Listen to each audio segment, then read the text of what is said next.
आज मैं आप लोगों को कुछ हकीकत बताने जा रहा हूँ, जो बक्सर जिला के एक गांव में हुआ था। वहाँ पर एक परिवार था जिसमें रौनक नाम का लड़का अपने माँ-बाप एवं भाई-बहन के साथ रहता था।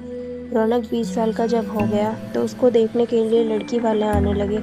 कुछ दिन बीत गए, तभी रौनक को एक लड़की की फ़ोटो अच्छी लगी। उसने अपनी माँ से बोला कि माँ, मैं इसी से शादी करूँगा।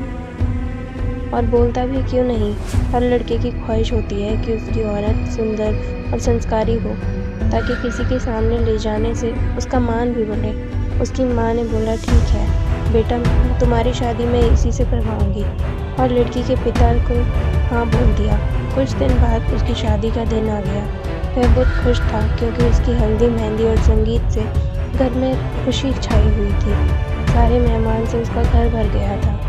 वह मन ही मन सोच रहा था कि मैं अपनी औरत को बाहर घुमाने ले जाऊंगा और दोस्तों के साथ खूब बातें भी करूंगा कि देखो मेरी औरत लाखों में एक है।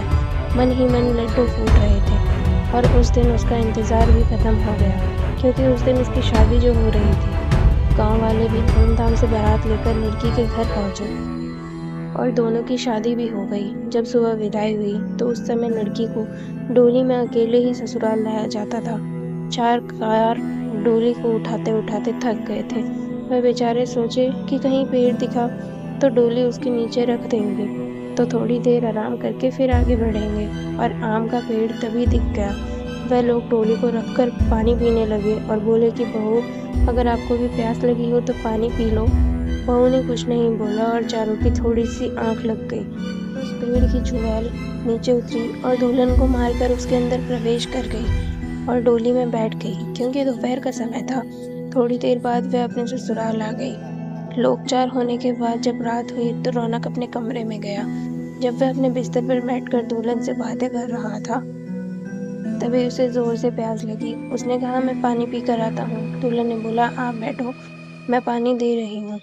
इतना कहकर उसने अपना हाथ लंबा करके कुएं से पानी निकाल कर उसको दे दिया। इतना देखते ही रौनक जमीन पर भद्द से गिर गया और बेहोश हो गया। थोड़ी देर बाद जब उसे होश आया तो उसने अपने सामने घूंघट में छुपी चुड़ैल को देख लिया और भागने की कोशिश करने लगा। तभी उस चुड़ैल ने बोला आप भागो मत, मैं आपको मारूंगी नहीं और मैं आपके साथ रहूंगी भी नहीं। नहीं तो आप जीवित नहीं रहोगे, क्योंकि आपने हमारा चेहरा देख लिया।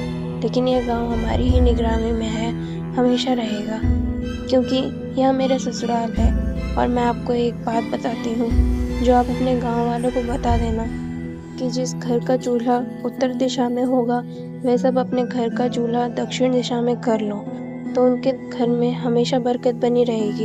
इतना कहकर वह गायब हो गई। शास्त्रों के हिसाब से माना जाता है कि दक्षिण में अक्सर भूत प्रेत निवास करते हैं, लेकिन ऐसा करने से आज भी उस गांव में कभी भूखमरी या कोई बीमारी जल्दी नहीं आती।